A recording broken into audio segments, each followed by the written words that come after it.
75 سال سے پاکستان میں رہی تو 75 سال پاکستان کو بنے ہوئے ہو گئے. پاکستان ترقی کی طرف گیا کہ خسارے کی طرف گیا؟ زور سے جن کو تم نے ووٹ دیے تعلیم کے محکمے ان کے حوالے کیے, سائنس کے محکمے ان کے حوالے کیے, میڈیکل کے حوالے ان کے میڈیکل کے محکمے ان کے حوالے کیے, مواصلاتی نظام کے ریلوے کے ٹرانسپورٹ کے نظام کے محکمے کے ہمارے حوالے کے ان کے حوالے کے حوالے بھائی ان کے حوالے. بتاؤ انہوں نے فائدہ دیا کہ خسارہ دیا؟ زور سے تعلیم ان کے پاس کی, مڈل ان کے پاس تھا, میٹرک ان کے پاس کی, بی اے بی ایڈ ان کے پاس تھا, ایم اے ان کے پاس تھا, ڈاکٹری کی ڈگری ان کے پاس تھی, سارا علم تو ان پہ تھا. ان کو پڑھانے میں این جی او نے ساتھ دیا, ان کو پڑھانے میں پاکستان کے حکومتی بجٹ نے ساتھ دیا, ان کو پڑھانے میں اپنے پڑھاؤ نے ساتھ دیا. میری بات مجھے بولنے دو, میری باری ہوئی ہے تو ڈسٹرب نہ کرو مجھے. ان کے پڑھانے میں سب نے ساتھ دیا.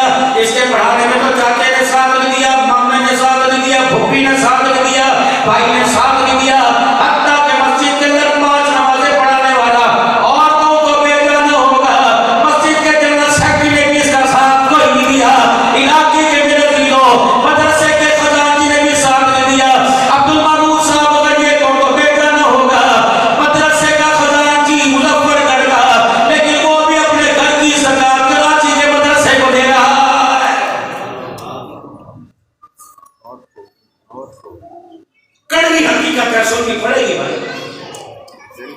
ہے تو معراج کا مہینہ, تم معراج کے منکر ہو. معراج مجھے بھولی کوئی نہیں, مجھے بھی آتی ہے, لیکن اس وقت میرا دلو معراج کا واقعہ سنانے کی ضرورت نہیں, آپ کو مجھے احساس دلانے کی ضرورت ہے. اللہ کرے آپ کو بھی احساس ہو جائے, مجھے بھی احساس ہو جائے. آپ نے ہمیں دین کا محکمہ دیا, قرآن کی یونیورسٹیاں دی. یہ اللہ کا رزق ہے, قرآن تو نہیں, یہ رزق سر پہ رکھ کے کہتا ہوں مجھے پورے مظفر گڑھ میں میرے عزیز و خوشحال کے پسماندہ علاقوں میں کوئی مدرسہ دکھاؤ جو وسائل کے نہ ہونے کی وجہ سے بند ہو گیا ہو. کوئی مسجد ایسی دکھاؤ کچی ہو یا پکی ہو, سنگ مرمر کی ہو یا کچے فرش کی ہو, یا نمازیں نہ ہوتی ہو. میرے عزیز و امام نے دروازے پہ لکھ کے لگا دیا ہو تنخواہ ایڈوانس نہیں دو گے, ٹی این ڈی نہیں دو گے, ہاؤس الاؤنس نہیں دو گے, تو میڈیکل الاؤنس نہیں دو گے, تو نمازیں نہیں ہوں گی. رب اکبر کی قسم ہے, جن کو تم نے پاکستان کا بجٹ دے دیا, جن کی تنخواہیں 68 لاکھ روپے. نعرہ تکبیر, ادارے سے دینیا زندہ باد, علماء دیوبند زندہ باد, علماء دیوبند البتف سر بلند, حضرت پیر جی مولانا عبدالحنان صاحب صدیقی نعرہ تکبیر. 68 لاکھ صرف تنخواہ ہے, گاڑی علیحدہ, ہاؤس علیحدہ, گارڈ علیحدہ, سیکیورٹی علیحدہ.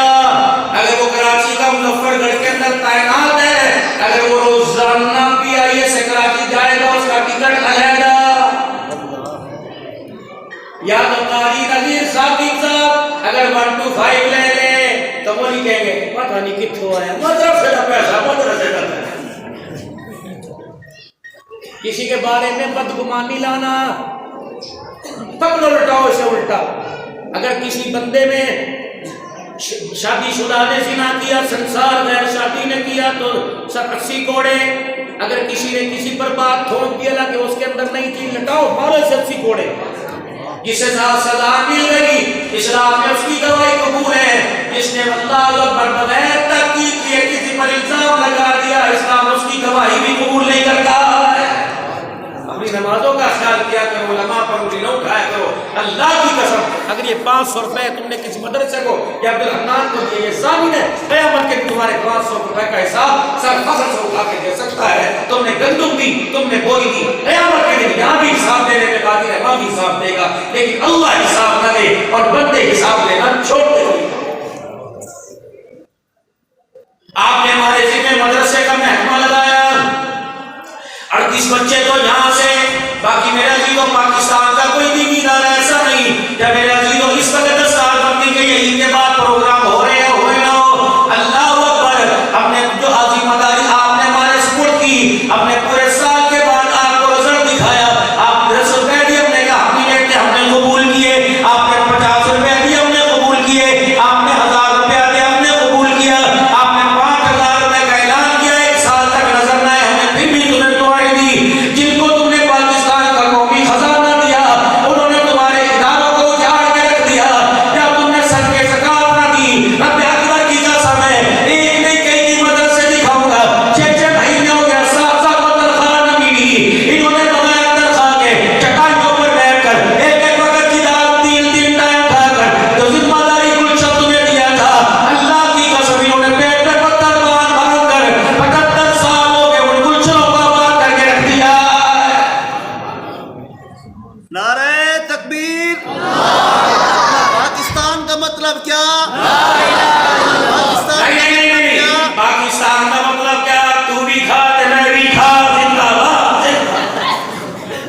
مطلب باقی پتہ نہیں.